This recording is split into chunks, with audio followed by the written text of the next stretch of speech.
बोलो भागवत भगवान की जय।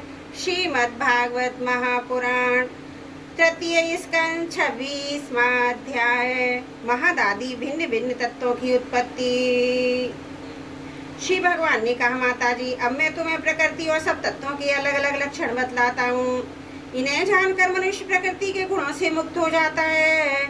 आत्मदर्शन रूप ज्ञान ही पुरुष के मोक्ष का कारण है और वही उसकी अहंकार रूप हृदय ग्रंथियां छेदन करने वाला है, ऐसा पंडित जन कहते हैं। उस ज्ञान का मैं तुम्हारे आगे वर्णन करता हूँ। यह सारा जगत जिससे व्याप्त होकर प्रकाशित होता है वह आत्मा ही पुरुष है। वह अनादि निर्गुण प्रकृति से परे अंतकरण में स्फुरित होने वाला स्वयं प्रकाश है। उस सर्वव्यापक पुरुष ने अपने पास लीला विलास पूर्वक आई हुई अव्यक्त त्रिगुणात्मिकता वैष्णवी माया को स्वेच्छा से स्वीकार कर लिया। लीला परायण प्रकृति अपने सत्वादि गुणों द्वारा उन्हीं के अनुरूप प्रजा की सृष्टि करने लगी। यह देख पुरुष ज्ञान की आजत करने वाली उसकी आवरण शक्ति से मोहित हो गया, अपने स्वरूप को भूल गया। इस प्रकार अपने से भिन्न प्रकृति को ही अपना स्वरूप समझ लेने से पुरुष प्रकृति के गुणों द्वारा किए जाने वाले कर्मों में अपने को ही कर्ता मानने लगता है। इस कर्तव्य स्वभाव से ही अकर्ता स्वाधीन साक्षी और आनंद स्वरूप पुरुष को जन्म मृत्यु रूप बंधन एवं परतंत्रता की प्राप्ति होती है।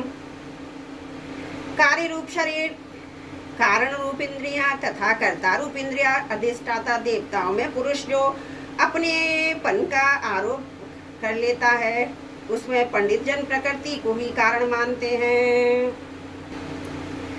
तथा वास्तव में प्रकृति से परे होकर भी जो प्रकृतिस्थ हो रहा है उस पुरुष को सुख दुखों के भोगने में कारण मानते हैं।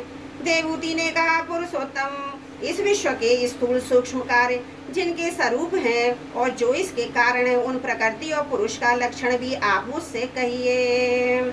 श्री भगवान ने कहा, जो त्रिगुणात्मक अव्यक्त नित्य और कार्य कारण रूप है तथा स्वयं निर्विशेष होकर भी संपूर्ण विशेष धर्मों का आश्रय है, उस प्रधान नामक तत्व को ही प्रकृति कहते हैं।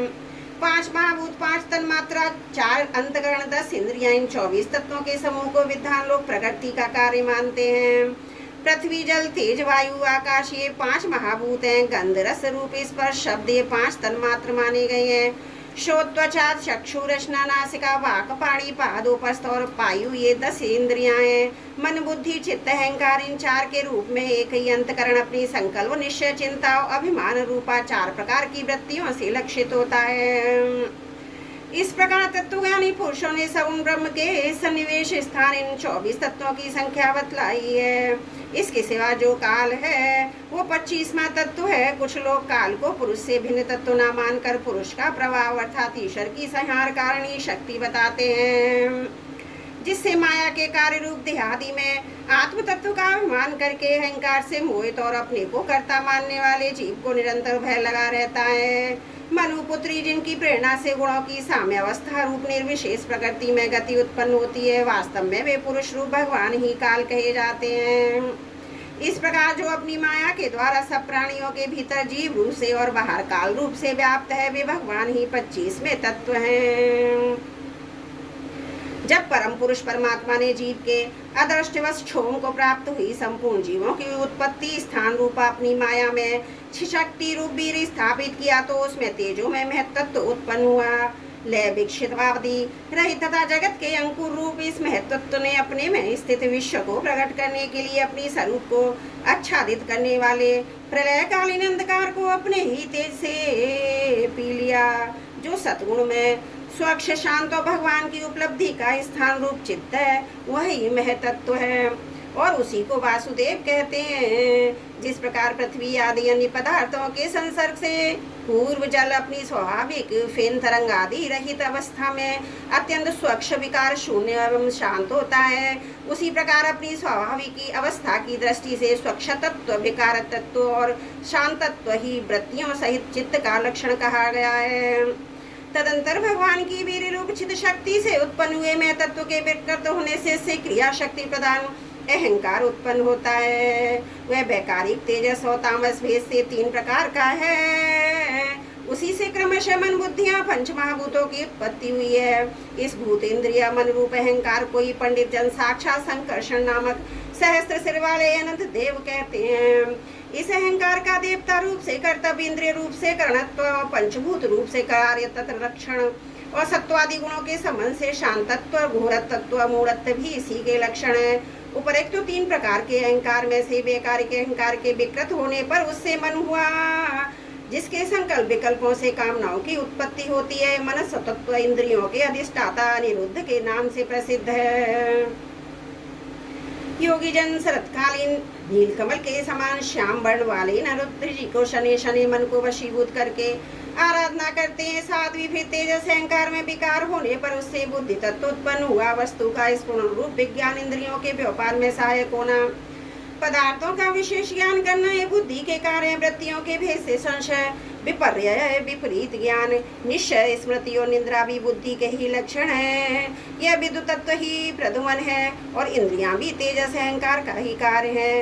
कर्मों ज्ञान के विभाग से उनके कर्म इंद्रियां, ज्ञान इंद्रियां 2 भेद हैं। इनमें कर्म प्राण की शक्ति और ज्ञान बुद्धि की भगवान की चेतन शक्ति की प्रेरणा से तामस अहंकारी विकृत होने से उससे शब्द तन्मात्रा का प्रादुर्भाव हुआ। शब्द तन्मात्र से आकाश था, शब्द का ज्ञान कराने वाली श्रोतेंद्रियां उत्पन्न हुई। अर्थ प्रकाशक होगा, ओट में खड़े हुए वक्ता का भी ज्ञान करा देना, आकाश का सूक्ष्म रूप होना, विद्वानों के मत में यही शब्द के लक्षण हैं। भूतों को अवकाश देना, सबके बाहर भीतर वर्तमान रहना और प्राण इंद्रिया और मन का आश्रय होना, ये आकाश के वृत्ति कार्य रूप लक्षण हैं। फिर शब्द तन्मात्र के कार्य आकाश में काल गति से विकार होने पर स्पर्श तन्मात्रा हुआ और उससे वायु तथा स्पर्श का ग्रहण कराने वाली त्वग इंद्रियां त्वचा उत्पन्न हुई। कोमलता, कठोरता, शीतलता, उष्णता और वायु का सूक्ष्म रूप होना, ये स्पर्श के लक्षण हैं। वृक्ष की शाखा आदि को हिलाना, तृण आदि को इकट्ठा कर लेना, सर्वत्र पहुंचाना, गंध आदि युक्त द्रव्य को घृणा इंद्रियों के पास था, शब्द को शुद्ध इंद्रियों के समीप ले जाता, समस्त इंद्रियों का कार्य शक्ति देना, ये वायु वृत्तियों के लक्षण हैं।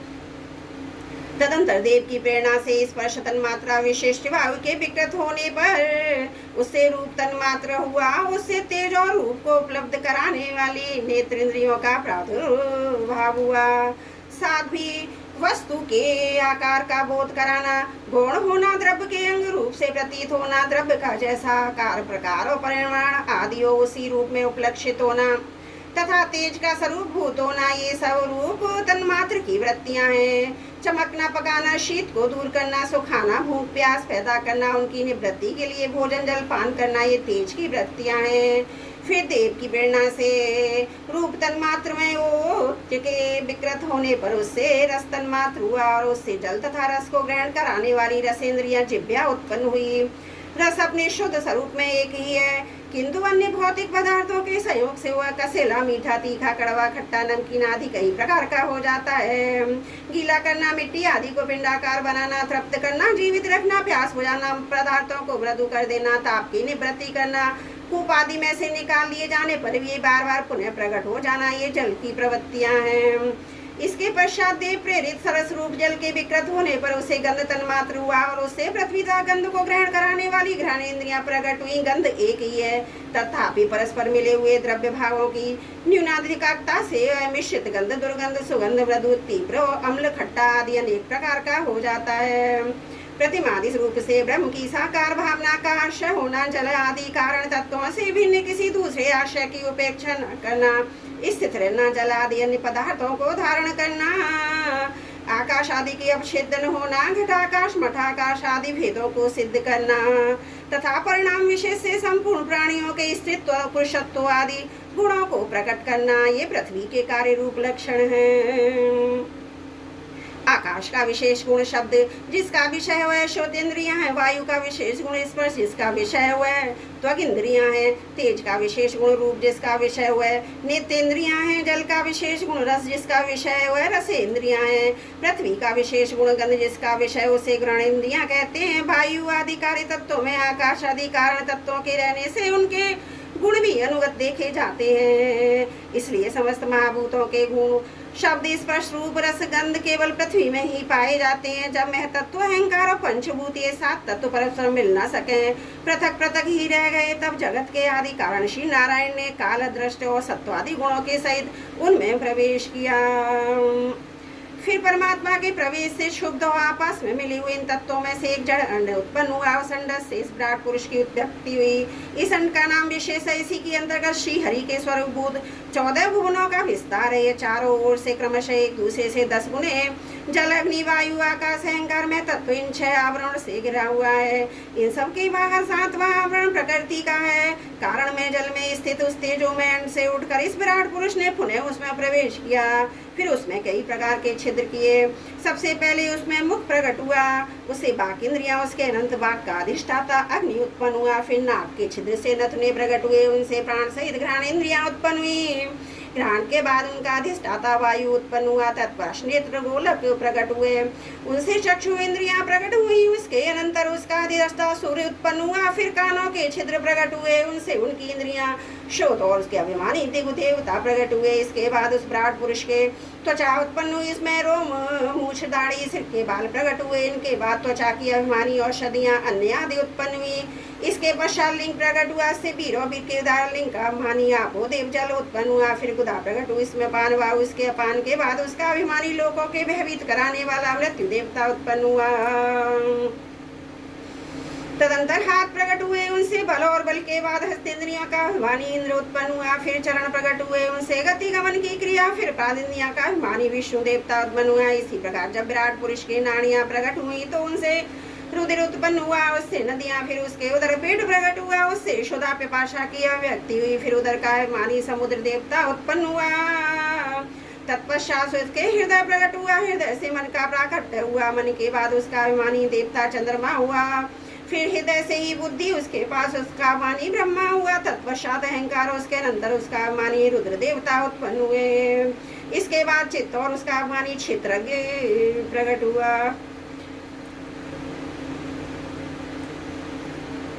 जब ये क्षेत्र की अधिक सारे देवता उत्पन्न होकर भी विराट पुरुष को उठाने में असमर्थ रहे तो उससे उठाने के लिए क्रमशः फिर अपने अपने अति उत्पत्ति स्थानों से प्रविष्ट होने लगे। अग्नि ने वाणी के साथ मुख में प्रवेश किया, परंतु इससे विराट पुरुष न उठा। वायु ने घ्राणेन्द्रियों के सहित नासा छिद्र में प्रवेश किया, फिर भी विराट पुरुष न उठा। सूर्य ने चक्षु के सहित नेत्रों में प्रवेश किया, तब भी विराट पुरुष न उठा। दिशाओं ने श्रवणेन्द्रियों के सहित कानों में प्रवेश किया, तो भी विराट पुरुष न उठा। औषधियों ने रोमों के सहित त्वचा में प्रवेश किया, फिर भी विराट पुरुष न उठा। जल ने वीर के साथ लिंग में प्रवेश किया, तब भी विराट पुरुष न उठा। मृत्यु ने अपान के साथ गोदाम प्रवेश किया, फिर भी विराट पुरुष न उठा। इंद्र केवल के साथ में हाथों में प्रवेश किया, परंतु इससे भी विराट पुरुष न उठा। विष्णु ने गति के सहित चरणों में प्रवेश किया, तो भी विराट पुरुष न उठा। नदियों ने रुद्र के सहित नाड़ियों में प्रवेश किया, तब भी विराट पुरुष न उठा। समुद्र ने क्षुधा पिपासा के सहित उदर में प्रवेश किया, फिर भी विराट पुरुष न उठा। चंद्रमा ने मन के सहित हृदय में प्रवेश किया, तो भी विराट पुरुष न उठा। ब्रह्मा ने बुद्धि के सहित हृदय में प्रवेश किया, तब भी विराट पुरुष न उठा। रुद्र ने अहंकार के सहित उसी हृदय में प्रवेश किया, तो भी विराट पुरुष न उठा। किंतु जब चित्त के अधिष्ठाता क्षेत्रज्ञ ने चित्त के सहित हृदय में प्रवेश किया, तो विराट पुरुष उसी समय जल से उठकर खड़ा हो गया। जिस प्रकार लोक में प्राण इंद्रिय मन और बुद्धि आदि चित्त के अधिष्ठाता क्षेत्र की सहायता के बिना सोए हुए प्राणी को अपने बल से नहीं उठा सकते, उसी प्रकार विराट पुरुष को भी वे क्षेत्रज्ञ परमात्मा के बिना नहीं उठा सके। अतः भक्ति वैराग और चित्त की एकाग्रता से प्रकट हुए ज्ञान के द्वारा इस अंतरात्मा स्वरूप क्षेत्रज्ञों को इस शरीर में स्थित जानकर उसका चिंतन करना चाहिए। बोलो भागवत भगवान की जय। तृतीय स्कंद 26वां अध्याय समाप्त। त्रुटियों के लिए क्षमा चाहती हूँ। बोलो भागवत भगवान की जय। तृतीय स्कंद 37वां अध्याय। प्रकृति पुरुष के विवेक से मोक्ष प्राप्ति का वर्णन। श्री भगवान कहते हैं, माता जी जिस तरह जल में प्रतिबिंब सूर्य के साथ जल के शीतलता चंचलता आदि गुणों का संबंध नहीं होता, उसी प्रकार प्रकृति के कारण शरीर में स्थित रहने पर भी आत्मा वास्तव में उसके सुख सुख आदि धर्मों में लिप्त नहीं होता, क्योंकि वह स्वभाव से निर्विकार करता और निर्गुण है। किंतु जब वही प्राकृत गुणों से अपना संबंधित साबित कर लेता है, तब अहंकार से मोहित होकर मैं करता हूँ ऐसा मानने लगता है।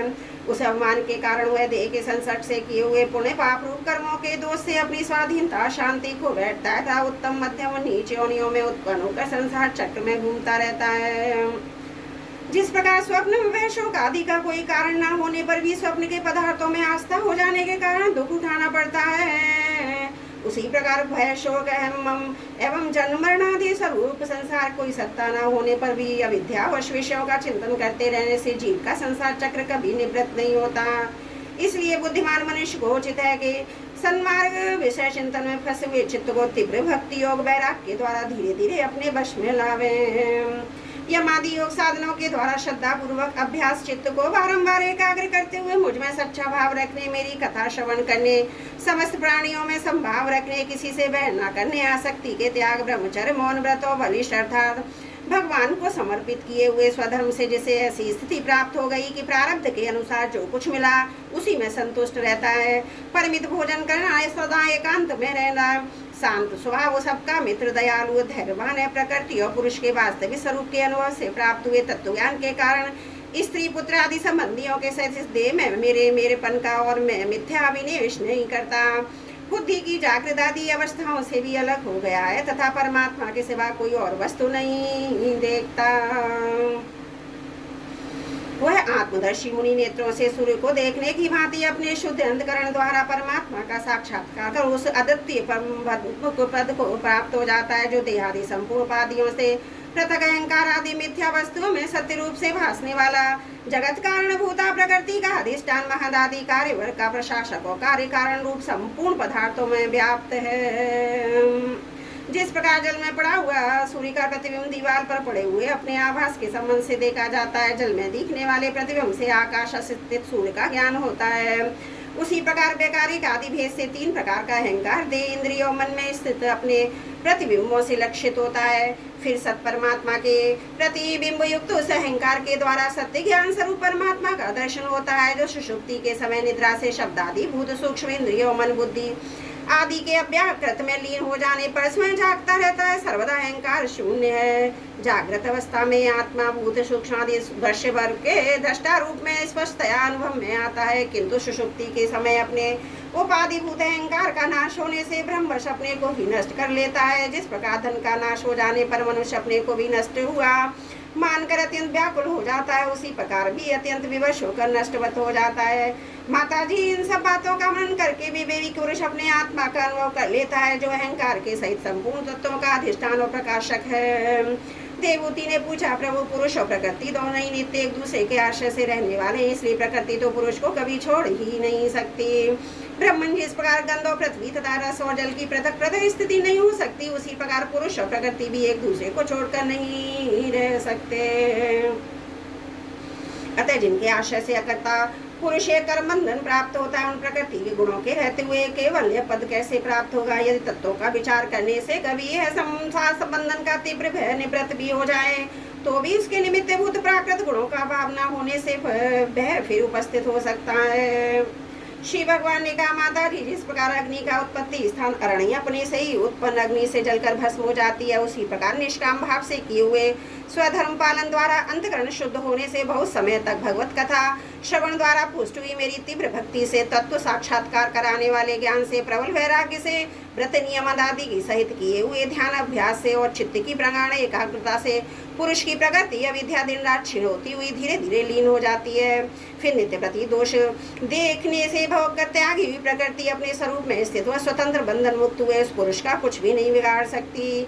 जैसे सोए हुए पुरुष को स्वप्न में किसने अर्थों का अनुभव करना पड़ता है, किंतु जग पड़ने पर उसे स्वप्न के अनुभव से किसी प्रकार का मोह नहीं होता, उसी प्रकार जिसे तत्व ज्ञान हो और जो निरंतर मुझ में ही मन लगाए रहता है, उस आत्मा राम मुनि का प्रकृति कुछ भी नहीं बिगाड़ सकती।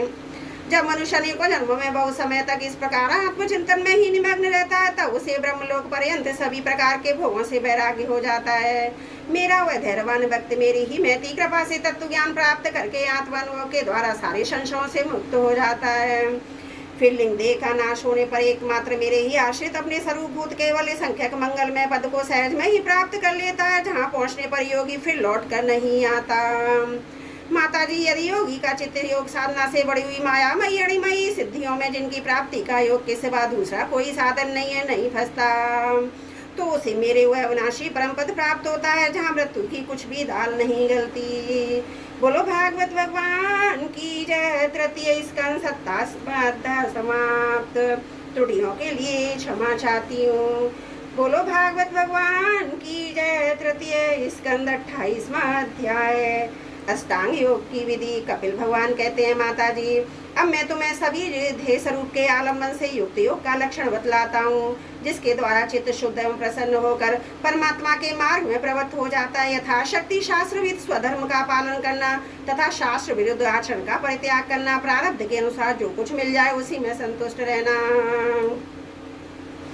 आत्मज्ञानियों के चरणों की पूजा करना, विषय वासनाओं को बढ़ाने वाले कर्मों से दूर रहना, संसार बंधन से छुड़ाने वाले धर्मों में प्रेम करना, पवित्र और परिमित भोजन करा, निरंतर एकांत और निर्भय स्थान में रहना, मन वाणी और शरीर से किसी जीव को न सताना, सत्य बोलना, चोरी न करना, आवश्यकता से अधिक वस्तुओं का संग्रह न करना, ब्रह्मचर्य का पालन करना, तपस्या करना, धर्म पालन के लिए कष्ट सहना, बाहर भीतर से पवित्र रहना, शास्त्रों का अध्ययन करना, भगवान की पूजा करना, वाणी का संयम करना, उत्तम आसनों का अभ्यास करके स्थिरता पूर्वक बैठना, धीरे धीरे प्राणायाम के द्वारा श्वास को जीतना, इंद्रियों को मन के द्वारा विषयों से हटाकर अपने हृदय में ले जाना, मूलाधार आदि किसी एक केंद्र में मन के सहित प्राणों को स्थिर करना, निरंतर भगवान की लीलाओं का चिंतन और चित्त को समाहित करना, इनसे तथा व्रत दान आदि दूसरे साधनों से भी सावधानी के साथ प्राणों को जीतकर बुद्धि के द्वारा अपने कुमारगामी दुष्ट चित्त को धीरे धीरे एकाग्र करें, परमात्मा के ध्यान में लगावें। पहले आसन को जीते, फिर प्राणायाम के अभ्यास के पवित्र देश में कुश मृग चर्म आदि कुछ युक्त बिछावें, उस पर शरीर को सीधा स्थिर रखते हुए सुरखुर बैठ कर और अभ्यास करें। आरंभ में पूरक कुंभक रेचक क्रम से अथवा उसके विपरीत रेचक कुंभक पूरक करके का प्राण का मार्ग का शोधन करें, जिससे चित्त स्थिर और निश्चय हो जाए। जिस प्रकार वायु अग्नि से तपाया हुआ सोना अपने बल को त्याग देता है, उसी प्रकार जो योगी प्राण वायु को जीत लेता है उसका मन बहुत शीघ्र शुद्ध हो जाता है।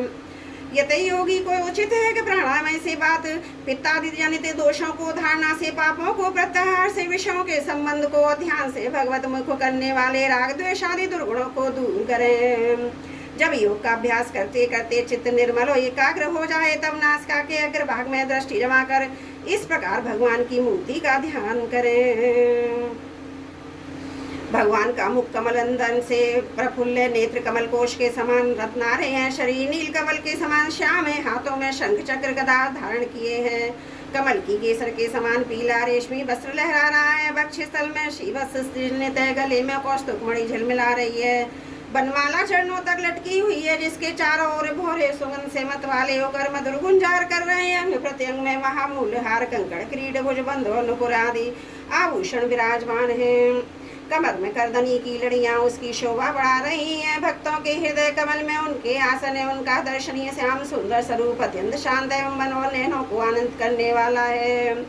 उनकी अति किशोर अवस्था है, वे भक्तों को कृपा करके आतुर हो रही है। बड़ी मनोहर झांकी है, भगवान सदा संपूर्ण लोगों से वंदित है। उनका पवित्र यश परम कीर्तनीय है और वे राजा बलि और परम यशस्वी भी यश को बढ़ाने वाले हैं। इस प्रकार श्री नारायण देव का संपूर्ण अंगों के सहित तब तक ध्यान करें जब तक चित्त वहां से हटे नहीं। भगवान की लीला बड़ी दर्शनीय है। अपनी रुचि के अनुसार खड़े हुए, चलते हुए, बैठे हुए, पौड़े हुए अथवा अंतर्यामी रूप में स्थित हुए उनके स्वरूप का विशुद्ध भाव युक्त चिंतन से करें। इस प्रकार योगी जब ये अच्छी तरह देख ले कि भगवत गिरिग्र चित्त की स्थिति हो गई है, तब उनके समस्त अंगों में लगे हुए चित्त को विशेष रूप से एक एक अंग में लगावे। भगवान के चरण कमलों का ध्यान करना चाहिए। वे वज्र अंकुश ध्वजा और कमल के मंगल में चिन्हों से युक्त है तथा अपने उभरे हुए लाल लाल शोभामान नख चंद्र मंडल की चंद्रिका से ध्यान करने वालों के हृदय के अज्ञान रूप घोर अंधकार को दूर कर देते हैं। इन्हीं की धोवन से नदियों में शेष ऋषि गंगा जी प्रकटी हुई थी। उनके पवित्र जल को मस्तिष्क पर धारण करने के कारण स्वयं मंगल रूप श्री महादेव जी और भी अधिक मंगलमय हो गए। ये अपना ध्यान करने वालों के पाप रूप पर्वतों पर छोड़े हुए इंद्र के वज्र के समान है। भगवान के इन चरण कमलों का चिरकाल तक चिंतन करें। भव्य हारी जन्मा श्री हरि की दोनों पिंडलियां घुटनों का ध्यान करें। जिनको विश्वविधाता ब्रह्मा जी की माता सुरवंदिता कमल लोचना लक्ष्मी जी अपनी जांघों पर रखकर अपने कांतिमान कर किसलयों की कांति से लाड़ लड़ाती रहती हैं। भगवान की जांघों का ध्यान करें जो अलसी के फूल के समान नील वर्ण और बल की निधि है। करुण जी की पीठ पर शोभामान है। भगवान के तम्बियों का ध्यान करें जो एड़ी तक लटकी हुई पीताम्बर से ढका हुआ है। उस पीताम्बर के ऊपर पहनी हुई सुवर्णमयी करधनी की लड़ियों को आलिंगन कर रहा है। संपूर्ण लोगों के आश्रय स्थान भगवान के उदर देश में स्थित नाभि सरोवर का ध्यान करें। इसी में से ब्रह्मा जी का आधारभूत सर्वलोक में कमल प्रकट हुआ है। फिर प्रभु के श्रेष्ठ मरकतमणि सदृश दोनों स्तनों की चिंतन करें जो वक्ष स्थल पर पड़े हुए शुभ्र हारों की किरणों से गौर वर्ण जान पड़ते हैं। इसके पश्चात पुरुषोत्तम भगवान के वक्ष स्थल का ध्यान करें जो महालक्ष्मी जी का निवास स्थान और लोगों के मन एवं नेत्रों को आनंद देने वाला है। फिर संपूर्ण लोगों के बंदनी भगवान के गले का चिंतन करें जो मानव कौस्तुभ मणि को भी सुशोभित करने के लिए उसे धारण करता है। समस्त लोकपालों की आश्रय भूता भगवान की चारों भुजाओं का ध्यान करें जिसमें धारण किए हुए कंकड़ आदि आभूषण समुद्र मंथन के समय मंदराचल की रगड़ से और भी उजले हो गए। इसी प्रकार जिसके तेज को सहन नहीं किया जा सकता उस सहस्त्र धारों वाले सुदर्शन चक्र का तथा उनके करकमल में राजहंस के समान विराजमान शंख का चिंतन करें। फिर विपक्षी वीरों के हृदय से सनी हुई प्रभु की प्यारी कौमोद की गदा का ध्यान करें। भौरों के शब्द से गुंजामान बनमाला और उनके कंठ में सुशोभित संपूर्ण जीवों के निर्बल तत्व रूप कौस्तुभ मणि का ध्यान करें। भक्तों पर कृपा करने के लिए यहाँ साकार रूप धारण करने वाले श्री हरि मुख कमल का ध्यान करें जो सुवर्ण नासिका से सुशोभित है और झिलमिलाते हुए मकराकृत कुंडलों के हिलने से अतिशय प्रकाशमान स्वच्छ कपोलों के कारण बड़ा ही मनोहर जान पड़ता है। काली काली घुंघराली अलकावली से मंडित भगवान का मुखमंडल अपनी छवि के द्वारा भ्रमरों से सेवित कमल कोश को तिरस्कार कर रहा है। उसके कमल सदृश विशाल चंचल नेत्र उस कमल को उछलते हुए मछलियों के जोड़े की शोभा को मात कर रहे हैं।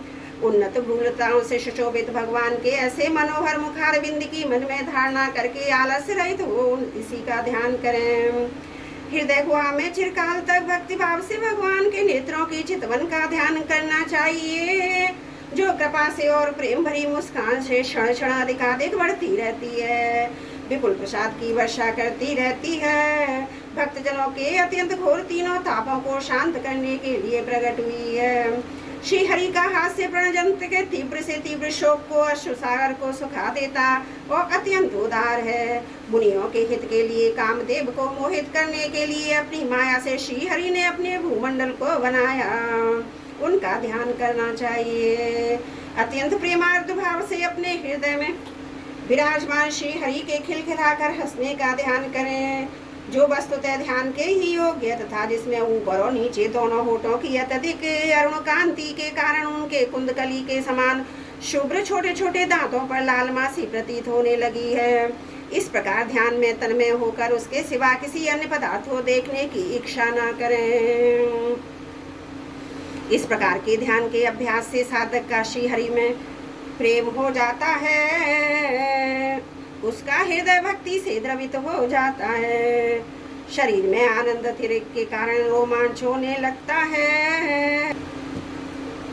उत्कंठा जनित प्रेमाशुओं की धारा में बारंबार अपने शरीर को नहलाता है। फिर मछली पकड़ने के कांटे के समान श्री हरि की अपनी ओर आकर्षित करने के साधन रूप अपने चित्त को भी धीरे धीरे ध्येय वस्तु से हटा लेता है। जैसे तेल आदि के चुक जाने पर दीप शिखा अपने कारण रूप तेजस तत्व में लीन हो जाती है वैसे ही आश्रय विषय और राग से रहित होकर मन शांत ब्रह्माकार हो जाता है। इस अवस्था के प्राप्त होने पर जीव गुण प्रवाह रूप देहादि उपाधि के निवृत्त हो जाने के कारण ध्याता ध्येय आदि विभाग से रहित एक अखंड परमात्मा को ही सर्वत्र अनुगत देखता है।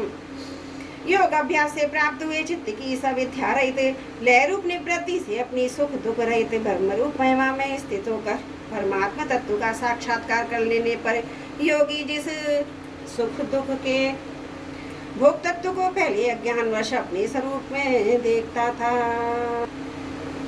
उसे अब अविद्याकृत अहंकार में ही देखता है।